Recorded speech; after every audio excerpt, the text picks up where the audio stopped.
Hey, what's up, you guys? Shartimus Prime here, doing my first Marvel Legends Build-A-Figure review on the Build-A-Figure Galactus. I've had some requests for this figure and requests to do Build-A-Figure reviews in general. So I will continue to do Build-A-Figure reviews. Like I said, I'm going to do every figure in my collection, but for the Build-A-Figures, I'm going to go one by one as far as is their release, so I'm going to do them chronologically like that. But man, this is an amazing figure. I mean, this is the first Marvel Legends Build-A-Figure, and you know, when they came out with this, I just thought it was so amazing. I mean, this really got me into Marvel Legends on a whole new level when this series came out, because I really had to get all the figures in the set, and all the figures in that series are actually really cool. I don't really have a problem with the Hulks. There's a gray Hulk and a green Hulk variant. I've heard people complain about they kind of have like these gorilla faces, but I actually think they're really cool. And then Deathlock, I think, is probably like the least favorited, figure out of that collection. But the Deathlock figure itself is not bad. But yeah, more about Galactus. I just think this thing is fucking amazing, man. He's huge. I mean, just the sheer size of him is just amazing. I think he stands about 14 inches tall. He's not the tallest of the Build-A-Figures, but if you can get a size comparison right there, most people have Quicksilver, so I figure stand him up, next to Quicksilver and Galactus, so you can get, good size comparison right there. He is huge. I just really, really like this figure. He is badass. I have no complaints. But one thing to warn you guys about, I actually had him at my old place. I had him displayed where in a situation where there's a lot of sunlight coming in, and I didn't foresee that there would be discoloration on the figure from sunlight. So just to warn you guys, what happened to me is this is the original torso or lower torso that I had for the figure, and if you can see side by side, if you could see that this one is a lot brighter than this one, even switching them up, like you could really see this lost a lot of color. And then even on the legs, so luckily my friend Rodine had an extra lower torso, so I just popped the upper torso off and popped the legs off and then put it back together, and it worked out fine. So anybody that has anything happen like that to this figure, you can replace the pieces pretty well. It's a little tough, but it's okay. It works fine. Nothing bad happened. It's, like new. And yeah, so that happens, and you can see it on the leg right here, like on his left leg, it's brighter in color than than it is right here. On this leg, it has some blemishes right there, some sunspots. So that kind of happens, but aside from that, he's really, really cool.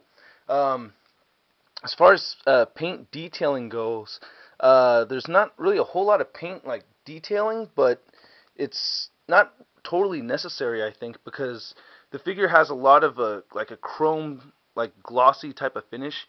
It's not chrome, but it's very glossy. So for Marvel Legends figures that have glossy finishes, I don't think serious paint detailing is really necessary, because the glimmer effect kind of just does it all on its own. So he's got a lot of shiny parts, but not a lot of paint detailing. But what they did do is that they did get really specific with painting the figure in different parts, like starting just with the head. I really like how they did this with the the helmet. Whoa, sorry. The helmet has you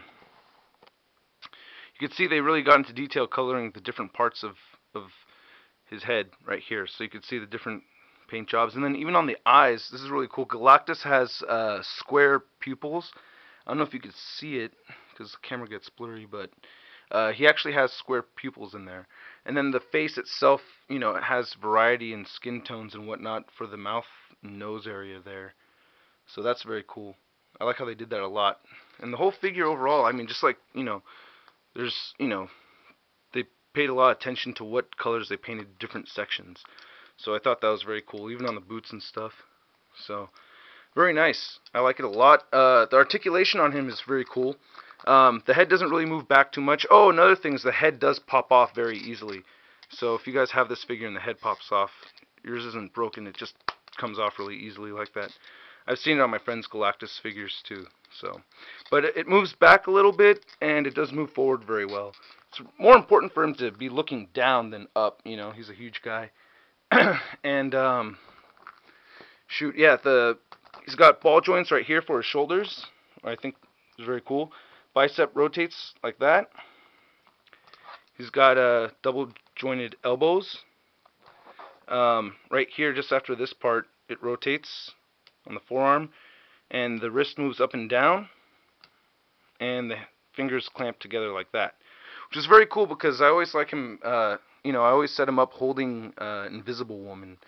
So that's, you know, and then this side right here, the hand is actually a little bit different, but it still clamps down. So I like having a difference in the hands, but still keeping the fingers from opening and closing. I think that's very cool. Fucking camera. And he has a diaphragm joint right here that rotates, and it kind of slides like that, which isn't really that useful, but oh well. You know, that's cool. That's also where he comes apart, you know. And he has no waist joint. Kind of wish he had a waist joint, but not a big deal. His legs are not very posable, just due to the nature of the design of the figure. It's just the legs can't really move up because of the skirt is keeping them. But he does have ball joints inside there, if you want to look, and it will move forward like that much. But I don't want to mess with it too much because I don't want it to rip right here at this seam. So he has double jointed knees, so you can see that, and well, it'll bend right here too. So yeah, that's pretty cool. And it does rotate at the start of the boot, so the boot rotates right there. And the ankle doesn't really move up and down, but it does swivel side to side, and it moves up just a little bit. And then the toes, he does have a toe joint right there, so that's very cool. And he stands pretty well. He doesn't really fall over so much. So that's like the really important thing for me, is when you have these huge figures like this, they gotta, you know, they really gotta stand up and stay there, because, you know, if you have a bunch of other Marvel Legends set up around him, or if he's holding Invisible Woman or something, and he falls over, you're gonna cry because he's gonna take everybody else out with him. So yeah, so that's basically him right there. Do some 360 action so you can see the whole figure. He is badass. I think this is very, very cool. Yeah, I mean, any serious Marvel Legends collector, you have to own this figure. I mean, he is amazing. I just remember when I first got him, I was just blown away just how huge he was. I just thought he was so fucking cool. Very, very badass. So yeah, that's pretty much it right there. Got nothing else to say about Galactus. You know, I could talk about him being awesome all day. Alright, you guys, I'll see you later. Peace.